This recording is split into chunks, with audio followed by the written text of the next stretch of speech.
wanna rock right now. I'm 19, I came to get down.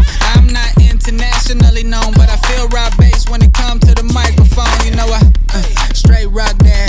New money came through when we dropped that. Tastebreakers on the beat, can't stop that. Power for a couple dogs with a block at. Woo! We have buffalo cauliflower, white rice. We got buffalo cauliflower, white rice, Cuban style beans, and plantains. Cause my boy Jordan doesn't eat meat. Out here cooking vegan meals all day. Welcome to TV Dinner, episode 16 with my man Jordan Ward. What is up? Here. Don't leave me hanging, bro. Oh, there you go. What's up, man? Thank you guys for coming through. Super excited to do this episode with Jordan. We've been planning this one for like months now. Yeah. And this dude, my man, multifaceted artist right here. One of the busiest dudes I know, but like the grind is so admirable. We finally were able to lock him in, had this delicious meal, plantain campaign, man. Yo, thank you for coming on. Appreciate it, man. Thank you for having me. Thank you for everybody coming out, man. You know what I'm saying? Anybody watching this, thank you. So, for the people watching, why don't you just give them a little rundown? Who is Jordan Ward? Hi, I'm Jordan. I'm from St. Louis, Missouri. I'm 23 years old. Been living in LA for the past 5 years. I make music, I dance, I like to cook food, I like to draw, I like to do a bunch of stuff. I like to connect with people. I like to learn about people in different places. And yeah, man. Just a multifaceted dude, like I mentioned. Last week, I learned a lot about Jordan. We've known each other as acquaintances for a bit, but I really got to know him. We cooked together last week, broke bread together. We did. Great way to get to connect with people. We you know? did make food last We made week. food together. But your story is really interesting, man, because it doesn't start with music. I only know you as a musician. But why don't you tell everybody like where this whole journey started with you and how you eventually led you to where you're at now with your music career? All right, so I just grew up always like singing and dancing and like just acting a fool. And then when I was 9, I got started with like musical theater. Like my mom got me into it because I was like low-key bad at school. I was always getting notes saying I was like singing and dancing in class. And then she was just like, all right, let's direct this, you know, somewhere beneficial. I did it from like 9 to the time I graduated high school. And then from there, I started taking different dance classes like tap classes, then ballet classes, jazz classes, hip hop classes. I joined the studio. I grew up competing at competitions. When I got in high school, I started to travel to like train in different classes and like of dance events, dance conventions. And then when I graduated high school, I moved to LA. And the past 5 years, I've been working, taking class, teaching class, dancing for artists and on TV shows and stuff like that. Literally this time 2 years ago, like somewhere around this day too, I remember. I was on the road and Rudy, aka Ru Are You know what I'm saying? Shout out awesome shit, you know what I'm saying? We out here. He was like my best friend on the road and he was making, you know, the beats that he makes and I was like, whoa, you know? And then I started. Whoa.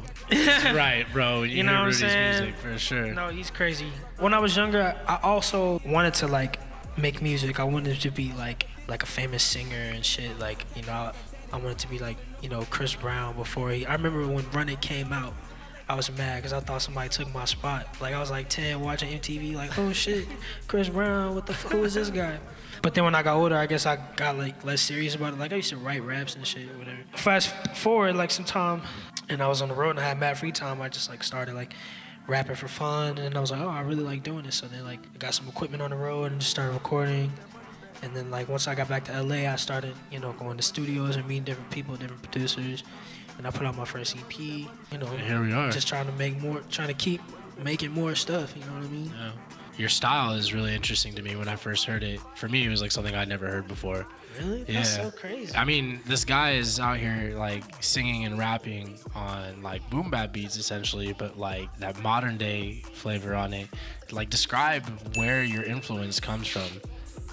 I be like realizing I have different influences like every day. Like sure. I'll look back and be like, whoa, I used to like listen to this, and I'd be like, oh, that makes so sense. Probably number one, like I grew up in church. You know, like my mom was in like 4 choirs, and I used to like go to like choir rehearsal with her like all the time, like be doing my homework while they're in rehearsal. And I grew up in church. I'll go to church like every Sunday. So, you know, that's just like, I feel like that's just like DNA. My mom and my granddaddy used to listen to like jazz stuff, like Quiet Storm type stuff. And then I always was into hip hop too, like hella into like 50 Cent, G-Unit and shit like that. My mom didn't want me listening to like explicit music. So I was like, all right, fuck it, I'm gonna just find it on my own.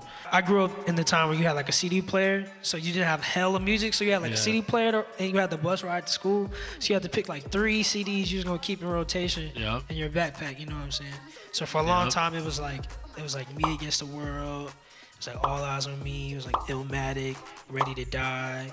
I don't know what I like connected with in that music. Like No, I feel I mean you, I definitely do understand to a certain degree, like my environment, what I saw this and the third, but I don't know, it just always like intrigued me. And I grew up in musical theater too, you know what I'm saying? So like a lot of my like understanding of like songs, not even understanding, but my awareness of like song structure and like performing is from like being, you know, on stage, like singing mad loud. But yeah, I mean, I say some of my biggest influences probably like one of my favorite rappers ever is Nas. Like that's one of my favorite rappers. Like Nas, Erykah Badu, Lauryn Hill, Stevie Wonder, Donny Hathaway, Coldplay, Common, Lil Wayne, Drake. Do you think the singing part came from your experience on the theater, like musical theater? I wouldn't say it came from that. It's weird because I literally don't remember. It probably came from my mom, to be honest, or like being in church. Because like a lot of my earliest experiences with my mom would be in church. She would be in rehearsals in the choir, and they would be spending 3 hours, you know, breaking down harmonies, rehearsing and shit like that. So, and I would just be like doing math homework and shit.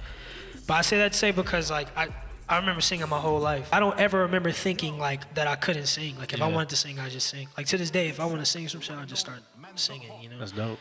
And you moved here straight out of high school, right? I drove here the day after I graduated high school. Oh, with the T. Thank you, man.